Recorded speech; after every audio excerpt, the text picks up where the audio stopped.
Kneeland spent 26 years in broadcast news as a reporter, bureau chief, and news director. Carole interviewed for her first television job in 1971, but was rejected because she was told women lack authority and their voices are too nagging. Can you even imagine standing face to face with Carole Kneeland and saying that to her? That rejection didn't stop her. She went to work at a Houston radio station for 3 years before breaking into television news.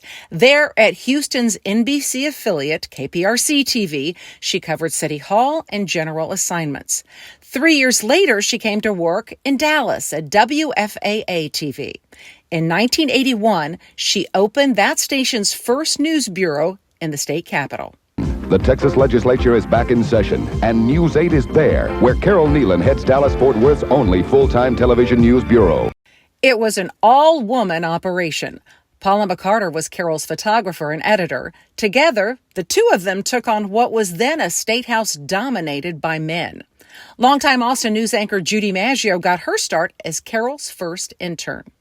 I was at UT studying broadcast journalism, and Carole came to UT and asked them to nominate, like 4 or 5 students to interview with her. And she chose me as her intern. I think I was her first intern. Like Maggio, Sabrina Smith also got her start as an intern for Carole Kneeland. She kept telling me, women aren't taken as seriously. It's a form of sexism that goes on. And we've got to be the ones to make it different. And she said, and you can change people's minds by just doing serious stories and not being afraid to do serious, hard-hitting stories. She was just a masterful storyteller and knew how to get the right answers out of people in positions of power. Of course, she had an excellent questioning style. I mean, she just always had the right question. She never let a politician skirt an issue. You know how sometimes politicians will try to sidestep something? Carole would ask again and again and again. And it was beautiful to watch. So, why did you decide to do this? Well, we'll have a statement for you. That's why. It'll explain the whole thing for you. When did you decide to do it? Well, we'll have that statement for you and we'll let you know. Well, since we've got you right here, let us give you the statement that way. Everybody has the same statement. There'll be no confusion on that. Appreciate if we did it that way. Thank you now. Paula, come on, Paula. Excuse me, this is a public elevator, sir. I just got to try one more time, Mr. Speaker. You're not going to... No, Carole, let's give you a statement. That's why. Carole didn't care if she was chasing a story. If she was so persistent, she didn't care if she was getting on people's nerves. Well, one of the stories that she told was about when Jim Maddox was a congressman from the Dallas area. And I have no idea what the interview was about, but she asked him a question. And he said, "Kiss me and I'll tell you." And of course, she reported it on the news that evening. And so he was very angry and he would not do interviews or speak to her for, I don't know how many years it was, until he ran for attorney general. And then he had to have WFAA, he couldn't ignore him anymore. So then he kind of bit the bullet and started doing stuff with her again. The agriculture commissioner at the time, Reagan Brown, we were doing a profile piece on him. He was running against Jim Hightower. And so it was just a fluff piece. We were just following him around. They designated where the speech was going to be. And so we're there and he stands up there and he starts his speech and he goes, Booker T. Washington, the great black maker, the black educators, excuse me for making that, the great black educator, the Negro educator said. Brown apologized 3 years ago for a racial slur against blacks. This time he says he muffed the word Negro because he'd been sick with food poisoning. After that, he goes, well, like, you're not going to use the part where I muffed that word, are you? So And she did. And she did, of course. It was one of the hit reels of the 80s. So yeah, that was a thing about Carole. She was never afraid to use well, if you kiss me first, or when a politician accidentally said the N-word. Carole was not going to be pressured into not running those clips on the news that night because the politicians didn't want her to. Her most memorable stories that I was there for were when the agriculture commissioner stuck his hand in the fire ant bed. Recently, Brown took reporters on a tour of the Capitol grounds to point out the danger of fire ants. He shocked them when he stuck his hand in a fire ant mound. I've disturbed them, and they're really hostile. Now, little baby playing out in, oh boy. Brown suffered 32 fire ant bites in that stunt and got a rebuke from his opponent, Jim Hightower. Well, Mr. Brown's been saying that I'm not qualified to be agriculture commissioner, but I tell you, I'm smarter than to put my hand on a fire ant mound. And I tried so hard not to laugh, and so was she. During the voting on the hardship driver's license bill, the only sign of Houston State Representative Randy Pennington was his picture on the back wall. His desk nearby was empty. Nonetheless, Pennington was registered as there and voting, thanks to State Representative Frank Eichenberg of Plano, who first pushed his own voting button, then leaned over Pennington's desk behind him to push the absent Pennington's voting button too. Eichenberg did it not once, but twice. And then 3 times that we saw, always voting Pennington the same way he was voting. A call to Representative Pennington's Capitol office revealed he wasn't even in Austin. He is in Houston, okay. And a call to Pennington's Houston office revealed he wasn't there either. He's in Dallas on business. Okay. Pennington's secretary told me he had flown to Dallas from Austin just before the votes on the hardship driver's license issue were taken.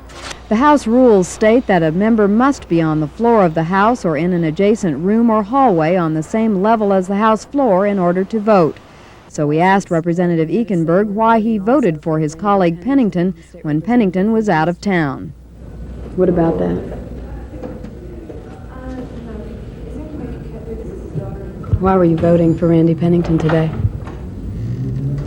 I don't know. Was I? Yeah, you were, and he's out of town. He's not here today. Why were you doing that?